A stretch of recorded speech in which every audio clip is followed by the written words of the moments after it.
لتحيي أمتنا وهناك يسابقها القدر ومشيت تلاحظك الدنيا وفؤاد الأمة يستعر وخرجت لتحيي أمتنا মিলাদের বিপক্ষে আমরা দুই দল মানুষ পাই। এক দল তো কাফের মুশরিক লামাযহাবী, আরেক দল পাই কিছু কওমি মাদ্রাসার ছাত্র আর ওস্তাদ। ওনারা না বুঝেই মিলাদ কিয়ামের বিরোধিতা করতেছেন। এতে ওনারা মিলাদ কিয়ামকে বেদাত ফতুয়া দিয়ে নিজের গোল নিজে খাইতেছে। যখন মাঠে খেলা হয় তখন দেখেন না গোল নিজেরও খাইতে হয় মাঝে মধ্যে অসতর্কতায়। মনে রাখবেন, যারা হানাফি মাযহাবের অনুসারী সুন্নি কওমি মাদ্রাসায় পড়েন, দেওবন্দের ছাত্র, তাদের মিলাদ কিয়াম ইনকার করার কোনো উপায় নাই। লামাযহাবীদের বিষয়ে আলাদা, ওরা তো মুসলমানই না। আমি বলতেছি আপনাদের কথা, যারা কওমির ছাত্র, দেওবন্দের ছাত্র, আপনারা যদি মিলাদ কিয়ামকে বেদাত বলেন তা আপনাদের গোড়া কেটে যাবে।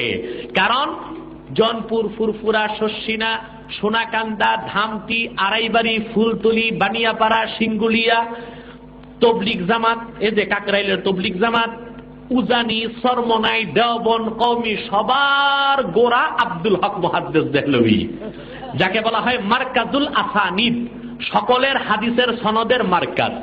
সেই আব্দুল হক মুহাদ্দিস দেহলভী মিলাদ কিয়ামের ব্যাপারে কি বলছে একটু দেখবেন নি। এই যে তার লেখা কিতাব আখবারুল আখিয়ার, এই কিতাবটার তর্জমা করেছেন দারুল উলুম করাচির মুহাদ্দিস, যিনি একজন দেওবন্দি আলেম। স্পষ্ট 624 পৃষ্ঠায়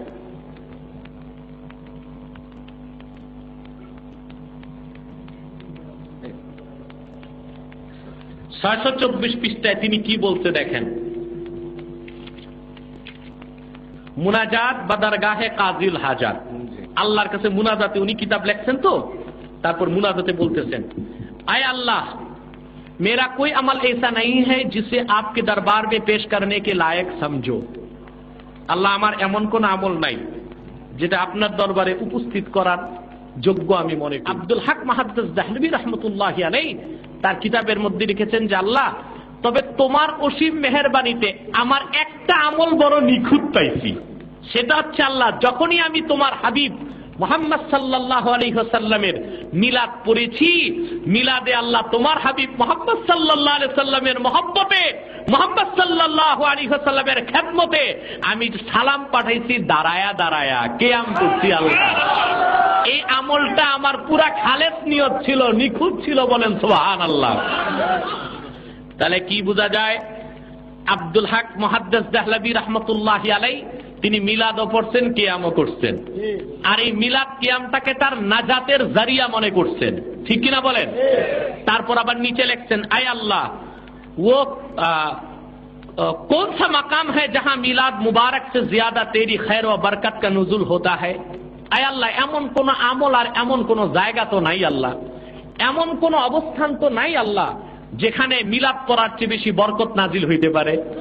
তিনি বলতেছেন যে আল্লাহ, কোন এমন আমল নাই সবচেয়ে বেশি বরকত নাজিল হয় মিলাদ পড়লে। সুবহানাল্লাহ বলবেন না? इसलिए ऐ अरहमुर राहिमीन, मुझे पक्का यकीन है कि मेरा ये अमल कभी बेकार न जाएगा, बल्कि यकीनन तेरी बारगाह में कबूल होगा, और जो कोई दरूद और सलाम पढ़े और उसके जरिया दुआ करे वो कभी मुस्तरद नहीं हो सकती है। जय अल्लाह, এই জন্য আমার কোন আমলের দোহাই দেই না, জীবনে যত মিলাদ কিয়াম করছি এটা তুমি কবুল করে নাও আর আমারে মাফ করে দাও। কারণ যে কোনো আমল নষ্ট হইতে পারে, মিলাদ কিয়ামটা আল্লাহ নষ্ট হওয়ার মতো আমল না। এখন বলেন, মিলাদ কিয়াম যদি বেদাত হয়, তাহলে প্রথম বেদাতি আব্দুল হক মুহাদ্দিস দেহলভী। তাহলে জনপুর, ফুরফুরা, শস্যিনা, সরমনাই, উজানি আর কওমি দেওবন্দের দাতার আছে কার? আমি বেদাতি হলে আমার যত মুরিদ সব কি সুন্নি হবে না বেদাতি হবে?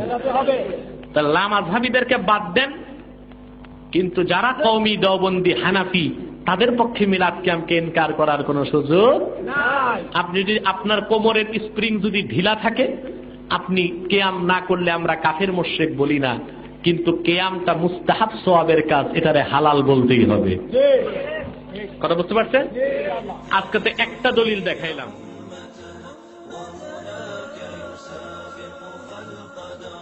সম্পূর্ণ বেদাত, কবিরা গুনাহ, গোমরাহি, বিভ্রান্তি। নবীজি বলেছেন, মান আহদাসা ফি আমরিনা হাযা মা লাইসা মিনহু ফাহুয়া রাদ্দুন, আমার এই ধর্মের মধ্যে নতুন যেই কিছুকে উদ্ভাবন করবে, ইবাদত বন্দেগী অনুষ্ঠান, এটা প্রত্যাখ্যাত হবে। শাররুল উমুরি মুহদাসাতুহা, নব উদ্ভাবিত ধর্মীয় অনুষ্ঠানগুলি হলো সর্বনিকৃষ্ট অনুষ্ঠান। গোটা ইহুদি জাতি এভাবে নতুন উদ্ভাবন করতে করতে করতে মুসা আলাইহিস সালামের পুরো দিন খেয়ে এখন তারা পুরো জাতি জাহান্নামী।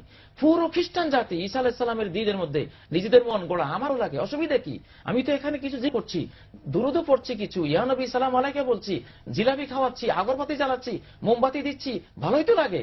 এভাবে খ্রিস্টান পাদ্রীরা পোপেরা ভালোই লাগে বলে বলে এমন কিছু দিয়েছে, দিতে দিতে দিতে ঈসা আলাইহিস সালামের পুরো দিন শেষ, সব ধ্বংস, পুরো জাতি জাহান্নামী, পুরো ইহুদি জাতি এখন জাহান্নামী। কিন্তু মুসলিম উম্মাহ রক্ষা পেয়েছে একদল সত্যপন্থী ওলামাদের কারণে। এসব কুসংস্কারকে যারা রুখে দিচ্ছে।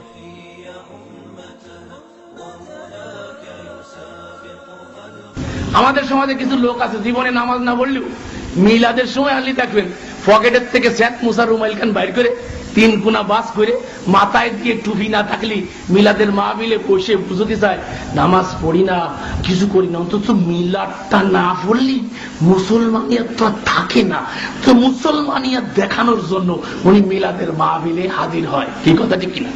আর অনেকে ভোটের সময় দেখবেন ওরে নামাজি হয়, মিলাদ মাহফিল খালি হয় আর নামাজি। একজনের সাথে দেখা হলো, এক বুড়া মানে ক্যান্ডিডেট, সে তার ভাবে চলল আসরের নামাজ 5 বার পড়েছে ভোটের সময়।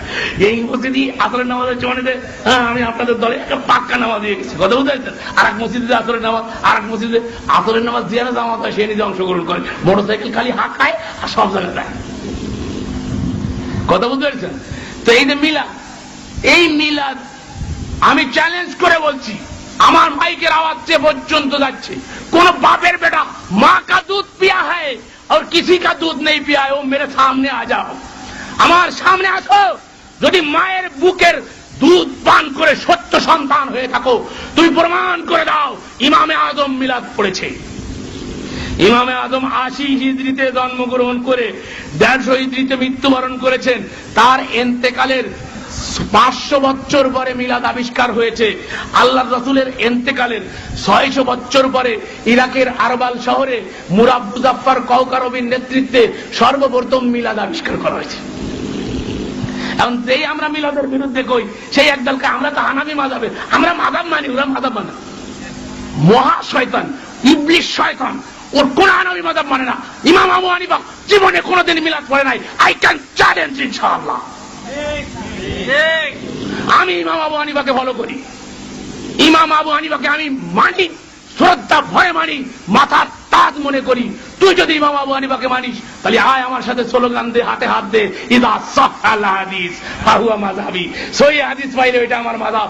ইমাম আবু হানিফা যদি মিলাদে পড়ে থাকে, আমি জুতোর মালা গলায় দিয়ে খাজুরাত থেকে চলে যাব, জীবনে ওয়াজ করব না, তোদেরকে ইসলামের পরে বন্ড সই দেব।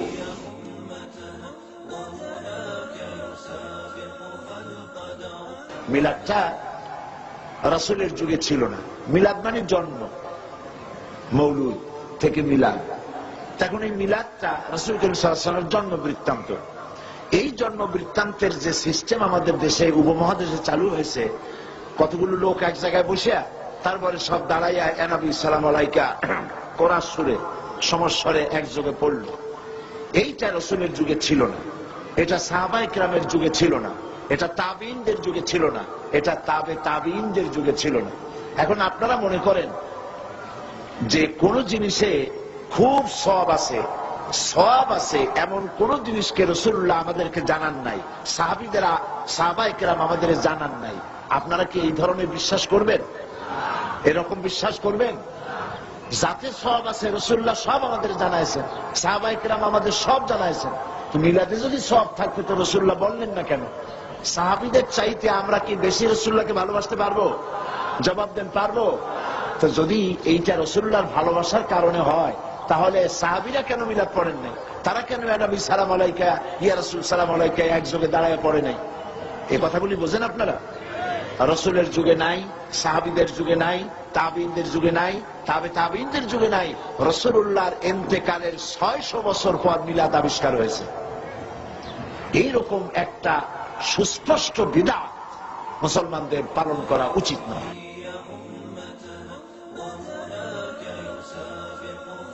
মিলাদে কি হয়? মিলাদে বহু রকমের পাপ হয়। তার মধ্যে যারাও বলছে যে আমরা পাপ মুক্ত মিলাদ করি, তাদের মধ্যে সবচেয়ে বড় পাপ থাকে, তা হচ্ছে শিরক। শিরকের পাপ প্রত্যেক মিলাদীদের মধ্যে রয়েছে। বসে করা হোক আর দাঁড়িয়ে করা হোক, আর যেই রকমই মিলাদ করা হোক, বাড়িতে করা হোক আর মসজিদেই করা হোক, যেখানে করুক, শিরক অবশ্যই থাকে। কারণ নবী সাল্লাল্লাহু আলাইহি ওয়াসাল্লাম সম্পর্কে অতিরঞ্জনমূলক কথাবার্তা বলে, এমন এমন কবিতা পড়ে, বাংলায় হোক বা উর্দুতে আর ফার্সিতে পড়লে তো অর্থই বুঝে না। একটি কবিতায় উর্দুতে, বাঙালি সমাজে উর্দু কবিতা আজকাল বক্তারা খুব বেশি বলেন আজকাল কি আগে থেকে চলে আসছে ফার্সি আর উর্দু কবিতা। আর আমাদের দেশে বড় ওয়াইজ হুজুরি হইতে পারবে না বক্তা যদি ফার্সি কবিতা দু চারটা না বলে, মুঝে কুছ মিলে আর না মিলে নিজেই বুঝে না। বুঝতে পারছেন? একটা কবিতায় বলছে, আরে এই নাদানো ওহা মিলতা হে বেমাঙ্গে। অধিকাংশ মানুষ বুঝেননি, কিন্তু বড় শিরক। বলছে হে মূর্খ যারা বলছে নবীর কাছে চাওয়া যাবে না, নাদান মানে অশিক্ষিত মূর্খ জাহেল, ওহা মিলতা হে বেমাঙ্গে, না চাইলেও নবীর দরবারে পাওয়া যায়। জি, তো মিলাদি এগুলি পড়া হয়। ইয়া রাসূলুল্লাহ করম ফরমা, রহম ফরমা, কি হলো? শিরক নয়? তারপরে বালাগাল ওলা বে কামালেহি তো জানাই আছে, বড় বড় বক্তারা পড়ে বালাগাল ওলা বে কামালেহি, অর্থই বুঝলো না। অর্থ আমি এর আগে একবার বুঝিয়েছি। নবী সাল্লাল্লাহু আলাইহি ওয়াসাল্লাম উচ্চ শিখরে পৌঁছলেন তার যোগ্যতা দিয়ে। কথা ঠিক না ভুল?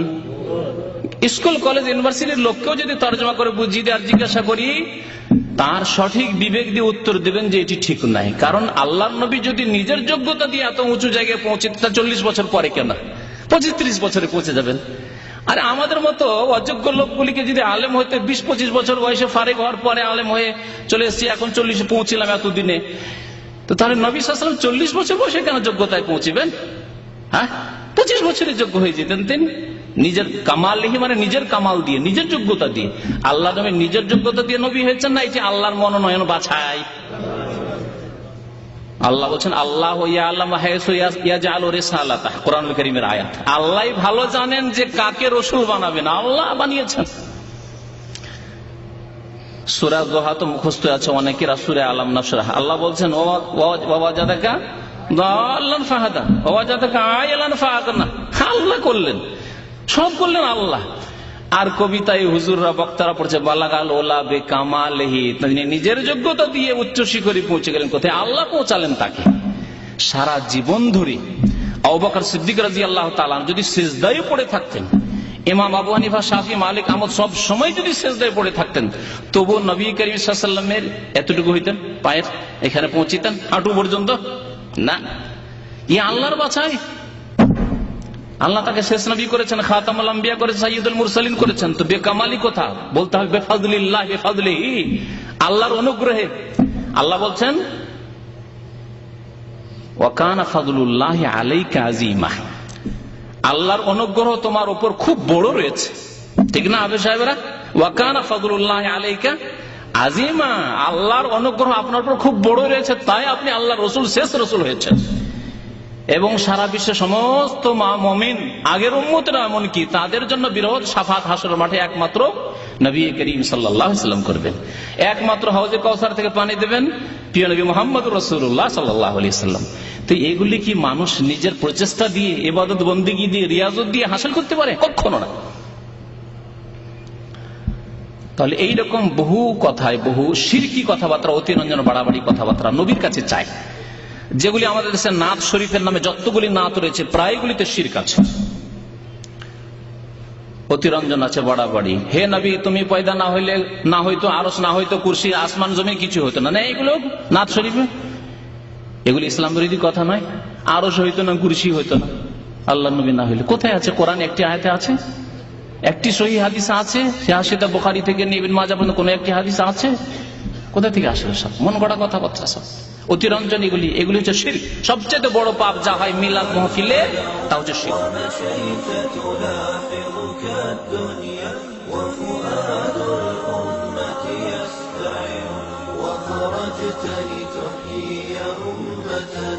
وهناك يسابقها القدر ومشيت تلاحقك الدنيا وفؤاد الأمة يستعر في ركبك سار أبو بكر والزينب فيهم والعمر زمر كالصبح جلالته